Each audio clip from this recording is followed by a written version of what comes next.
অন্তর্বর্তী সরকারের উপদেষ্টাদের মধ্যে কেউ কেউ বিএনপি বিদ্বেষী।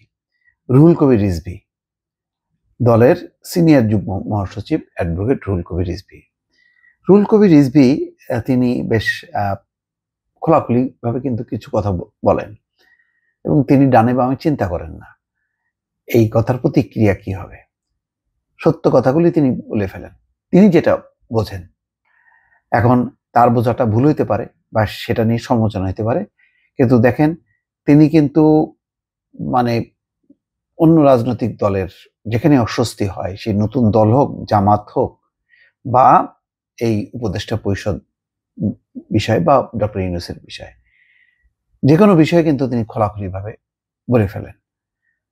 এই কারণে তার বক্তব্যগুলো প্রায় সংবাদ শিরোনাম হয় এবং সেগুলো আলোচনারও বা চিন্তার একটা খোরাক যোগায়। কেন যোগায়?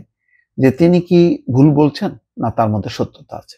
আসেন আমরা একটু বিশ্লেষণ করি যে তিনি ভুল বললেন নাকি সঠিক বললেন। তিনি বলছেন যে ডক্টর মোহাম্মদ ইউনূসের মতো আন্তর্জাতিক সম্মানিত মানুষ সরকার প্রধান হয়েছেন, তার কাছ থেকে সবসময় দেশের মানুষ ইতিবাচক দৃষ্টিভঙ্গি আশা করে। আমার মনে হয় অন্তর্বর্তী সরকারের ভিতরেও কিছু বিএনপি বিদ্বেষী উপদেষ্টা রয়েছে। বিএনপি যদি কারো নামে সুপারিশ করে তাহলে ওনারা খুব বিব্রত এবং ঈর্ষান্বিত হন। ঈর্ষান্বিত হয়ে সেটাকে তারা বাইপাস করার চেষ্টা করে। ফ্যাসিস্ট হাসিনা সরকারের বিরুদ্ধে আন্দোলন করতে গিয়ে বিএনপির সাবেক এমপি সহ অনেকেই নিরুদ্দেশ হয়ে গেছে। এই গণতন্ত্রের লড়াইয়ে চ্যাম্পিয়নের পতাকা বহন করতে গিয়ে যিনি নিপীড়ন নির্যাতন সহ্য করেছেন তিনি বেগম খালেদা জিয়া। এটা তারা অনেকেই হয়তো ভুলে গেছেন। বৃহস্পতিবার বিকেলে রাজধানীর পল্লবী ইফতার সামগ্রী বিতরণ অনুষ্ঠানে তিনি এসব কথা বলেন। আচ্ছা আসেন এখন তার কথা বিশ্বাস করি। আসলে এই যে বেগম খালেদা জিয়ার কথা বলছেন বা বিএনপির কথা বলা হচ্ছে, এটা দেখেন বাংলাদেশের মুক্তিযুদ্ধ বা স্বাধীনতার পর রাষ্ট্র ক্ষমতায় কি আসে? অনেকগুলো রাজনৈতিক দলই তো আন্দোলন করেছে, সংগ্রাম করেছে। তরুণরা, ছাত্ররা অস্ত্র তুলে নিয়ে মরণপণ লড়াই করেছে। কিন্তু বাংলাদেশ স্বাধীনতার পর, বাংলাদেশ স্বাধীন হওয়ার পর হানাদার বাহিনী যখন নাকি দেশ থেকে চলে গেল, আত্মসমর্পণ করলো, তখন এই দেশের শাসনভার কে তুলে নিল? নিল শেখ মুজিবের আওয়ামী লীগ। তারপর তারা নির্বাচন দিল, নির্বাচনে তারপর রেগুলার গভর্নমেন্ট হিসেবে আবির্ভূত হলো। তারা ছিল প্রধান দল, বাকি রাজনৈতিক দলগুলো ছিল, তারাও সহযোগিতায় ছিল, তারাও মুক্তিযুদ্ধ করেছে, তাদেরও অবদান আছে। যেটা শেখ মুজিবুর রহমান ভুল করেছে সেটা হচ্ছে সবাইকে নিয়ে একটা জাতীয় সরকার করা উচিত ছিল। এমন জাতীয় সরকারের কথা কিন্তু বিএনপি বলছে।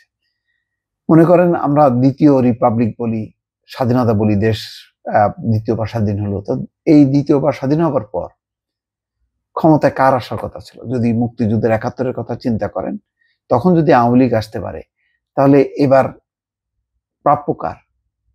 প্রধান দল হিসেবে সবাই জানে যে গত ৩টা নির্বাচন যদি হইতো ঠিক মতন, ৩টা নির্বাচনে বিএনপি জিতত। তো এখন এই সরকারের গণঅভ্যুত্থানের মধ্য দিয়ে পতন হয়েছে। যদি নির্বাচন হইতো তাহলে বিএনপি, সত্যিকারের নির্বাচন হলে বিএনপি নির্বাচিত হয়ে ক্ষমতায় আসতো। তারা আন্দোলন সংগ্রাম করেছে, প্রধানত তাদের যে পরিমাণ ক্ষয়ক্ষতি হয়েছে অপূরণীয়। কিন্তু দেখেন ক্ষমতায় আসলো ইউনূস সরকার। ইউনূস সরকার এসে কি করছে? এখন সেই সংস্কারের কথা বলছে, বিচারের কথা বলছে, সবকিছু ঠিক আছে, কিন্তু নির্বাচন প্রলম্বিত হচ্ছে। একটা রেগুলার গভর্নমেন্টের জন্য যদি নির্বাচন হইতো তাহলে বিএনপি ক্ষমতায় আসবে, এই ব্যাপারে সম্ভবত কারোর কোনো সন্দেহ নেই।